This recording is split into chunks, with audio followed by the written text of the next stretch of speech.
بخاری شریف میں حدیث ہے، حضرت جابر ابن عبداللہ فرماتے ہیں نبی پاک صلی اللہ علیہ وسلم نے 300 لوگوں کا ایک لشکر روانہ کیا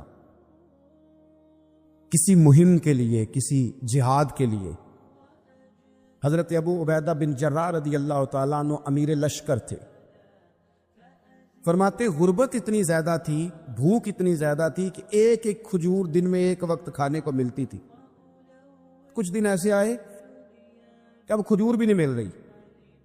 فرماتے اتنی زیادہ بھوک لگی مجاہدین کو، 300 بندہ پتے کھا کے گزارا ہونے لگے۔ یہ بخاری میں موجود ہے۔ آپ فرماتے کہ دریا کے کنارے ہمارا پڑاؤ تھا، ٹھہراؤ تھا۔ جب بھوک سے نڈھال ہو گئے نا، وَيَرْزُقْهُ مِنْ حَيْثُ لَا يَحْتَسِبُ، اللہ وہاں سے روزی دیتا ہے، گمان بھی نہیں ہوتا۔ فرماتے ایک مچھلی اللہ تعالیٰ نے دریا کے کنارے بھیجی۔ فرماتے وہ تھی تو مچھلی پر پہاڑ جتنی تھی۔ بخاری میں لفظ ہیں، حضرت جابر ابن عبداللہ رضی اللہ تعالیٰ عنہ فرماتے ہیں 300 آدمی 18 دن تک اس مچھلی کو کھاتے رہے، مچھلی ختم ہی نہیں ہوئی۔ مچھلیاں نہیں، مچھلی کہتے ہیں 18 دن 300 بندہ کھاتا رہا، مچھلی ختم ہی نہیں ہوئی۔ اور فرماتے ہیں کہ اس کی ہڈی نکال کے، کانٹا کہیں گے آپ اپنی زبان میں، کہتے ہیں وہ نکال کے نا تو اس کو کھڑا کیا نا جب، تو اونٹ کجاوے سمیت اس کے بیچ سے گزر جاتا تھا۔ 2 اس کے کانٹے جوڑے۔ فرماتے ہیں وہ اس کا گوشت ہم کھاتے تھے اور اس کی چربی بطور تیل کے ہم جسموں پہ ملتے تھے، بیماروں کو اس سے سکون آتا تھا، تندرستی، شفا ہوتی تھی۔ فرماتے ہیں ہم کھایا بھی ہم نے، اور کچھ لے کے ہم مدینے بھی گئے، اور قربان جائیں نبی پاک نے بھی اس میں سے کھایا۔ ہم نے عرض کی حضور یہ معمہ کیا ہے، یہ ماجرا کیا ہے؟ تو محبوب نے فرمایا تمہارے پاس غذا نہیں تھی، رب نے تمہارے لیے بندوبست کیا ہے، اللہ نے تمہیں دیا ہے۔ سوسائٹی کے اندر، معاشرے کے اندر اور مسلمانوں کے اخلاقی رویوں کے اندر اگر صبر کو داخل کر لیا جائے تو ہم محسوس کریں گے کہ ہماری زندگی نہ صرف یہ کہ آسان ہو گئی ہے، بلکہ محبتوں والی ہو گئی ہے، چاہتوں والی ہو گئی ہے۔ ہمارے رشتے ایک دوسرے سے ٹوٹ نہیں رہے بلکہ بننا شروع ہو گئے۔ تھوڑا سا صبر بہت ساری چیزوں کو ٹوٹنے سے بچا لیتا ہے۔ اللہ تعالیٰ نے فرمایا یا ایھا الذین آمنوا اصبروا وصابروا، اے ایمان والو صبر کرو، صابر بنو۔ اے ایمان والو صبر کرو اور صابر بنو۔ کیا مطلب؟ پہلے صبر کا مطلب یہ ہے کہ اگر تمہیں کوئی ذاتی تکلیف پہنچے تو اس پر صبر کرو۔ وصابروا، اس کا معنی یہ ہے کہ اگر دشمن کے مقابلے میں کسی اور کی طرف سے کوئی تکلیف آئے تو اس پر بھی صبر کرو۔ پھر فرمایا ورابطوا، اور ہمیشہ کمر بستہ رہو، اسلامی سرحدوں کے پہرے دار رہو۔ واتقوا اللہ، اللہ سے ڈرتے رہو۔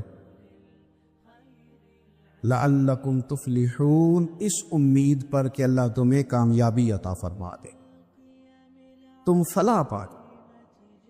یا ایھا الذین آمنوا اصبروا وصابروا، اے ایمان والو صبر کرو اور صابر بنو۔ صبر کرو، صابر رہو، یعنی جو ذاتی تکلیف آئے اس پر بھی صبر کرو، اور مصابرہ کا معنی سامنے سے آنے والی تکلیف۔ اگر بیماری آ گئی، کوئی پریشانی آ گئی، کہیں کوئی اپنا دنیا سے چلا گیا، تو یہ ذاتی تکلیف ہے، اس پر بھی صبر کرنا۔ اور اگر اپنوں نے، بیگانوں نے کوئی تکلیف پہنچا دی، کوئی اذیت دے دی، وہ اذیت کئی صورتوں میں ہو سکتی ہے۔ تانا بھی ایک اذیت ہے،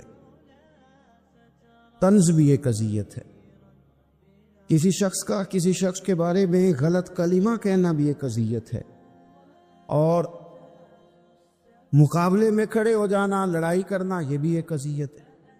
اس پر بھی صبر کرو، ورابطو، اور اس طرح کرو کہ کمر بستہ رہو، جد و جہد کرتے رہو، واتقوا اللہ، اللہ سے ڈرو، لعلکم تفلحون، تاکہ تم کامیاب ہو جاؤ۔ صبر جب آپ کرتے ہیں نا اور صبر کا ارادہ کرتے ہیں تو اللہ تعالیٰ صبر کی توفیق بھی عطا فرماتا ہے۔ ہم نے یہ دیکھا ہے کہ ہمارے پاس نعمتوں کی کمی نہیں، ہمارے فریزر خوراک سے بھرے ہوئے، ہمارے دسترخوانوں پہ انواع و اقسام کی چیزیں چنی ہوئی ہیں، ہماری الماریوں میں کئی ہمارے لباس تیار شدہ لٹکے ہوئے، ہماری جیبوں میں ہماری ضرورت کا سرمایہ اللہ نے ہمیں دے دیا ہے۔ لیکن اس کے باوجود جو لوگ ایک دوسرے سے پیار نہیں کر پا رہے، جو ایک دوسرے کے قریب نہیں جا پا رہے، اس کی وجہ یہ ہے کہ صبر نہیں رہا، حوصلہ نہیں رہا، کسی چیز کو برداشت کرنا ہمارے مزاج کا حصہ ہی نہیں رہا۔ اور پھر چونکہ امت مسلمہ نے انقلاب برپا کرنا تھا، دنیا کو پیغام حق دینا تھا، اگر ان کے اندر حوصلہ ہی نہیں ہوگا، اگر انہیں صبر ہی نہیں کرنا آئے گا، استقامت ہی نہیں ہوگی، کہیں رکنا ہی نہیں آئے گا، تو یہ میدانوں کو سر کیسے کریں گے؟ کامیابیاں کیسے ان کا مقدر بنے گی؟ رمضان مبارک میں بھی ماحول یہ ہو کہ افطاری سے 1 گھنٹہ پہلے نظر پوری ٹک جائے گھڑی پہ، اور تھوڑا سا بھی صبر مشکل ہو، اور رمضان مبارک میں سحری کے وقت میں اگر دہی والی دکان پہ بھی جھگڑا ہی ہو رہا ہو، اور شام کو سامان خریدنے میں بھی اگر بحث ہی ہو رہی ہو، تکرار ہو، جھگڑا ہو، تو پھر سیکھا کیا؟ پھر وہ جو ہمیں تربیت دی جا رہی تھی کہ ہم نے صبر کرنا ہے، تو پھر ہم نے اس میں حاصل کیا کیا؟ حدیث پاک سنیں گے، آپ کی طبیعت بڑی ٹھنڈی ہوگی۔ میرے نبی پاک صلی اللہ تعالی علیہ وسلم ارشاد فرماتے ہیں کہ جو بندہ سوال سے بچنا چاہے گا،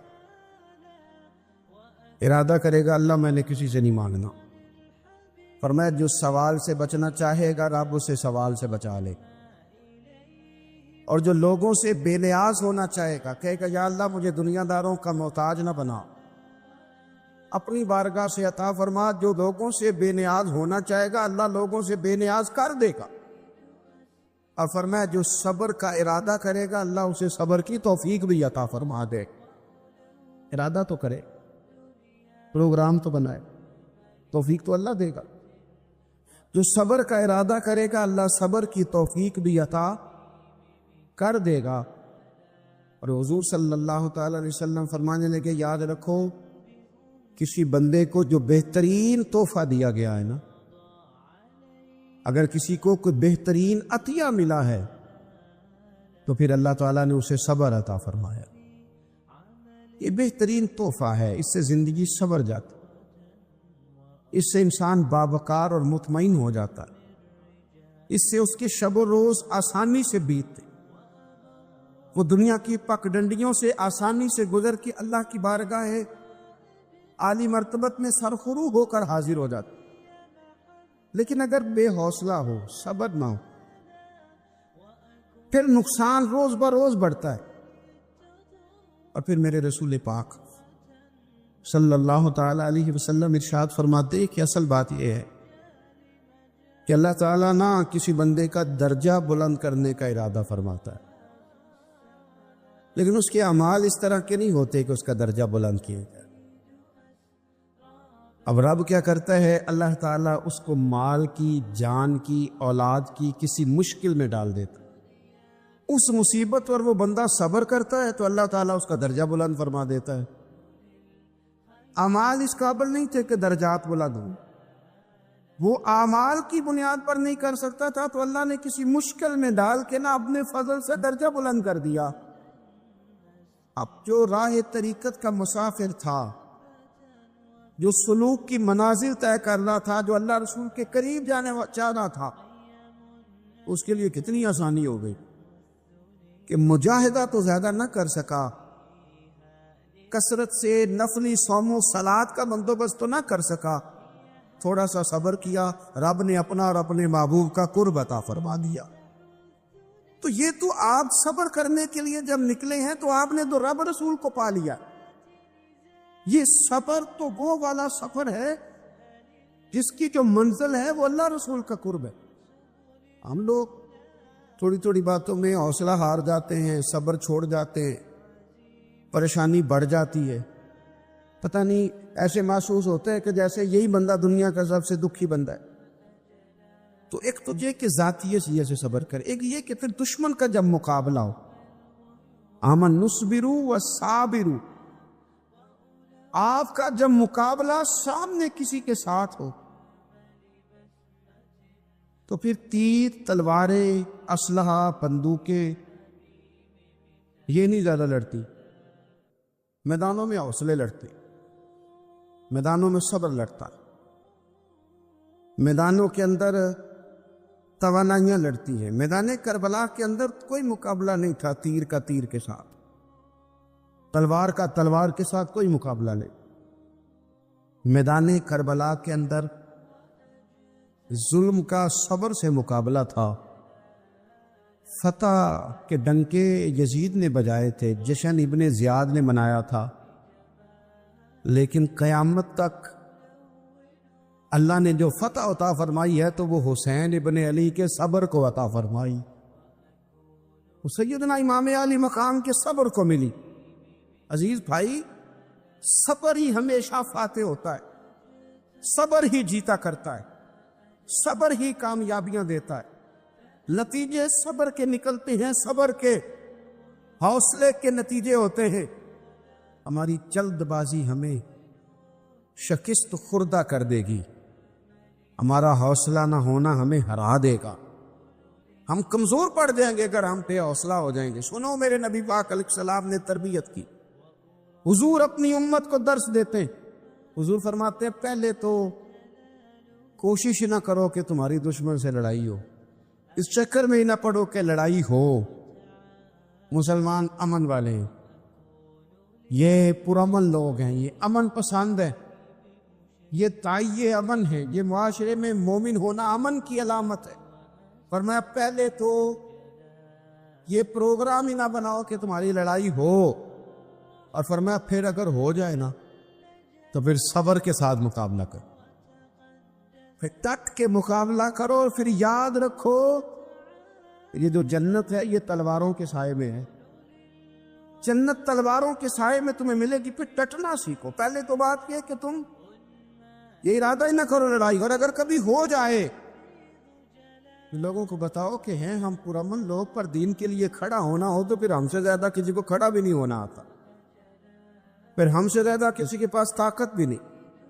حضرت مولا علی شیر خدا رضی اللہ تعالیٰ عنہ کے زمانے میں کفر کے ساتھ ایک جنگ ہو رہی تھی، تو کافروں نے نا جاسوس بھیجے کہ یار پتہ تو کرو مسلمانوں کی تیاری کس طرح کی ہے. تو جاسوس واپس جا کے کہنے لگا سمجھ کوئی نہیں آئی ان کی، وہ تو راہب قسم کے لوگ ہیں، صوفی قسم کے لوگ ہیں، وہ تو کٹے ہوئے دنیا سے، مسلوں میں بیٹھ جاتے ہیں، رات کو تو لگتا ہے دنیا سے تعلق ہی کوئی نہیں، لیکن سویرے اٹھ کے میدان میں تلوار لے کے نکلتے ہیں تو لگتا ہے ان سے بڑا مجاہد ہی کوئی نہیں. یہ عجیب لوگ ہیں کہ رات کو مسلح میں بیٹھے تو لگتا ہے کٹ گئے دنیا. اے صوفی لوگ ہیں، درویش ہیں. یہی مسلمان کی شان ہے. ہو ہلکا یاراں تو بریشم کی طرح نرم، رید میں حق و باطل ہو تو فولاد ہے مومن. ادھر آ ستمگر ہنر آزمائے، تو تیر آزما، ہم جگر آزمائے.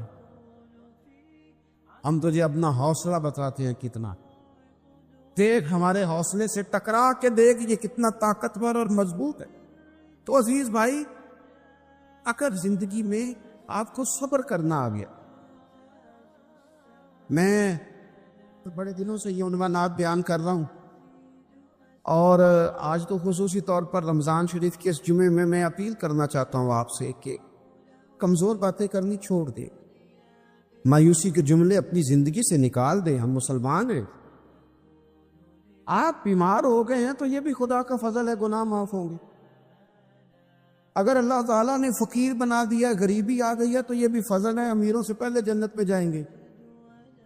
اگر اللہ تبارک و تعالیٰ نے کسی جگہ آپ کو مکان نہیں دیا اور دوسرے کو دے دیا ہے، تو آپ وہ لوگ ہیں جو عظیم سنت ادا کر رہے ہیں سیدنا بلال حبشی کی۔ اگر کسی جگہ کوئی کمزوری آ گئی ہے، کوئی پیچھے رہ گئے ہیں، تو یہ خدا کا فضل ہے۔ اللہ تعالیٰ نے چاہا ہمارے لیے جو فیصلہ تو ہم اس پہ راضی ہیں، لیکن اپنی زندگی اور شکوے اتنے بڑھا لیے، ہم نے اتنے بڑھا لیے کہ لوگوں سے شکوے کرتے کرتے رب رسول سے بھی شروع کر دیے۔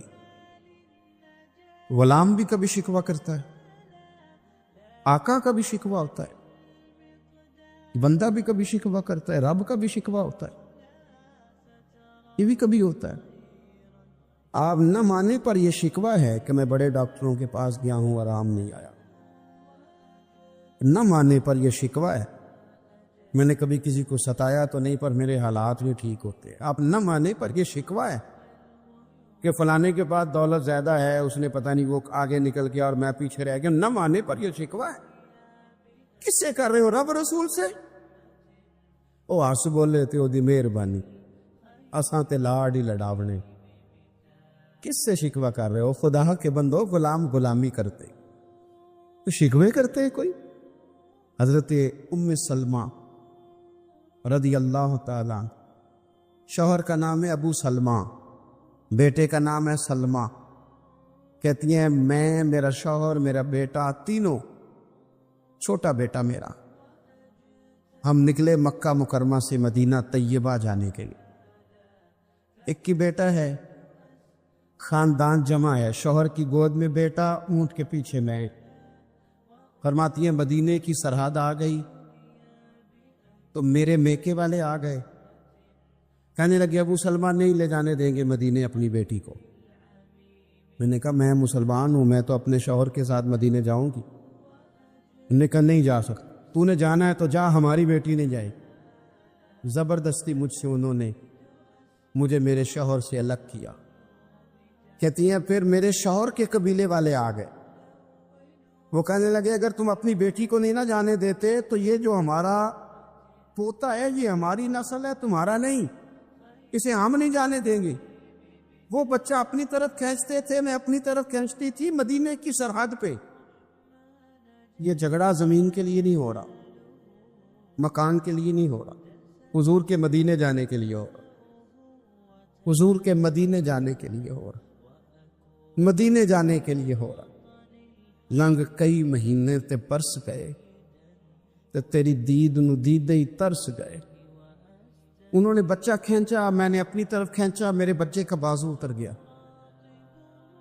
فرماتی ہیں میرے شوہر مدینے چلے گئے، بیٹا میرا میرے سسرال والے لے گئے، مجھے میکے والے لے گئے۔ آج بھی کچھ سیانے بندے کہتے ہیں اس کو نکال دو اور بچے چھین لو۔ ان کا بھی خیال تھا کہ بیٹا لے جائیں گے نا تو ابو سلمہ بھی مدینے سے واپس آ جائے گا، یہ بھی واپس آ جائے۔ اور یار اتنا بڑا بھی ظالم کوئی نہیں ہوگا جو ماں باپ سے بچے جدا کرے۔ فرماتی ہیں کہ وہ لے گئے چھین کے، میں میکے چلی گئی، لوگ روٹی کھاتے تھے، میرے حلق سے نہیں گزرتی تھی۔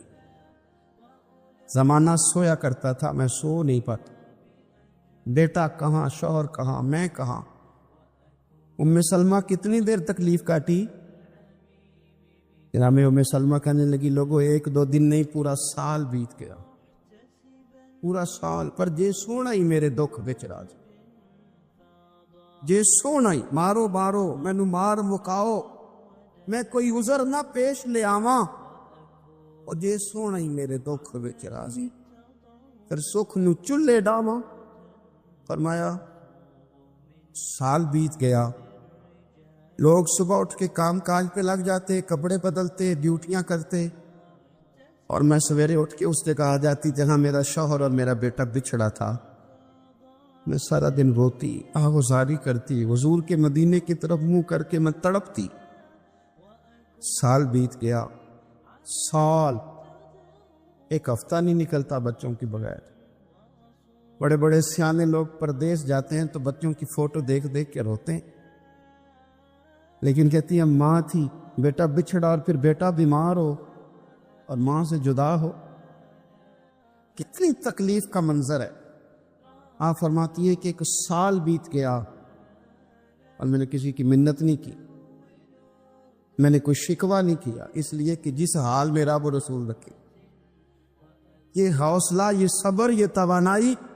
1 سال کے بعد میرے چچا کا بیٹا میرے پاس سے گزرا، تڑپتے دیکھ کر کہنے لگا میری بہن تو سارا دن روتی رہتی ہے۔ تو میں نے کہا بھائی تمہیں کیا بتاؤں، اس کا شوہر چلا جائے، بیٹا جدا ہو جائے، وہ کیا کرے گی؟ فرماتے اس نے جا کے میرے باپ سے، اپنے والد سے، میرے خاندان